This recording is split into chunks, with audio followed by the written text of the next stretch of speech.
Cinema. ഹൃദയം നുറുങ്ങുന്ന വേദനയോടെ അവസാനം കാണേണ്ടി വന്നു. എല്ലാവരും നല്ല അഭിനയിച്ചിട്ടുണ്ട്. ബാക്കിലുള്ള എല്ലാവരും നല്ല ഇതിൽ തന്നെ ചെയ്തിട്ടുണ്ട്. പാട്ടുകളാണെങ്കിലും എല്ലാം നല്ല ഗംഭീരമായിട്ടുള്ള പാട്ടുകൾ. ഉണ്ട്.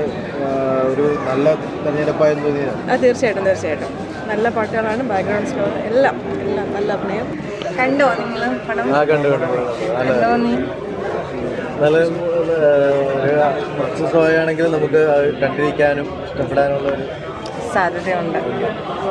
നമുക്ക് എനിക്ക് തോന്നുന്ന ഒരു ചെറിയ പടമാണ്, പക്ഷെ കാണുന്ന എല്ലാവരും ആരും കൈയടിക്കാനൊന്നും കൊണ്ടിരുത്തി ആരും ഇല്ല ഇവിടെ. പക്ഷെ കൈയടികൾ ഓട്ടോമാറ്റിക്കായിട്ട് വന്നു. ഭയങ്കര സന്തോഷം. കുറച്ച് ഇമോഷനാണ്, കാരണം നമ്മൾ അത്രയും ഹാർഡ് വർക്ക് ചെയ്യാനൊരു ഗുണമുണ്ടായി. അപ്പോൾ ഇവരോടൊക്കെ ചോദിക്കാം, നമുക്ക് സംസാരിക്കാം. കണ്ടവരോട് അഭിപ്രായം ചോദിക്കാം. നല്ല പടമായി കേട്ടോ, നല്ല ഇഷ്ടപ്പെട്ടു. ഹിമയുടെ അഭിനയം നല്ല.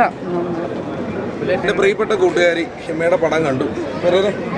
നല്ലൊരു സിനിമയാണ്. കാരണം എന്ന് വെച്ച് കഴിഞ്ഞാൽ നല്ല സങ്കടം വരുന്ന സീനുകളൊക്കെ ആ കൊറോണ കാലഘട്ടം വീണ്ടും നമ്മൾ ഓർമ്മിച്ചു. അതുപോലെ ഫീൽ ചെയ്യുന്നൊരു മൂവി. നല്ല മൂവി, കണ്ടിരിക്കേണ്ട പടമാണ്. എല്ലാവരെയും വിളിച്ച് കാണിക്കും. ഈ 2 ദിവസം ഒന്നായിട്ട് പിടിക്കട്ടെ.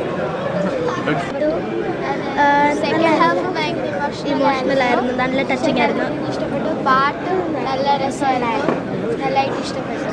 ജീവിതത്തിലെ ആരും കാണാത്ത ഒരു ഭാഗങ്ങളൊക്കെ അവതരിപ്പിക്കുന്ന ഒരു സിനിമയാണ്. നല്ലതായിട്ട് അഭിനയിച്ചിട്ടുണ്ട് അവർ. അതുപോലെ എല്ലാ ടെക്നിക്കൽ സൈഡെല്ലാം, സംവിധാനമായാലും സ്ക്രീൻ പ്ലേ ആയാലും ബാക്കി എല്ലാ കാര്യങ്ങളും നന്നായിട്ട് ചെയ്തിട്ടുണ്ട്. നല്ല അവതരണമാണ്.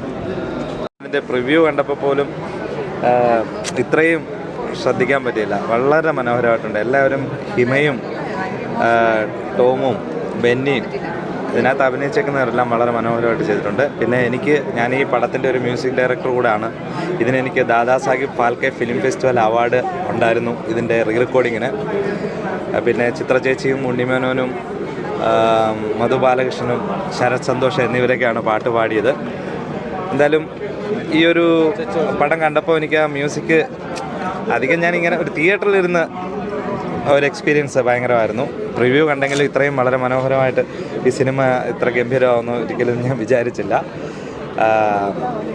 വളരെ സന്തോഷമുണ്ട്. സോങ് പിന്നെ സമൂഹത്തിനോടുള്ളൊരു വലിയൊരു മെസ്സേജാണ്. ആക്ച്വലി സമൂഹത്തിൽ നമ്മൾ പല ആൾക്കാർക്കും ഒരു ലേബൽ ഉണ്ടായിക്കഴിഞ്ഞാൽ പിന്നെ ജീവിതകാലം മൊത്തം ആ ലേബൽ ചാർത്തപ്പെട്ട് കൊടുക്കുന്ന ഒരവസ്ഥയാണ്. അത് എനിക്ക് ഈ സമൂഹമാണ് പലരെയും ഒരു ട്രാക്കിലേക്ക് തള്ളിവിടുന്നതിനൊരു കാരണമെന്ന് കാണിക്കുന്ന ഒരു മെസ്സേജ് സമൂഹത്തിനുണ്ട്. നല്ല പടം. ആൾക്കാരെല്ലാം തിയേറ്ററിൽ വന്ന് കാണുക. നല്ല പടം. Thank you. നല്ല സിനിമയായിരുന്നു. നല്ല എന്താ പറയുക, സെന്റിമെന്റ്സ് നന്നായിട്ട് വർക്കൗട്ട് ചെയ്യുന്ന ഒരു സിനിമ. നിങ്ങളും കൂടെ ഒന്ന് പോയി കാണാം കേട്ടോ. അടിപൊളി.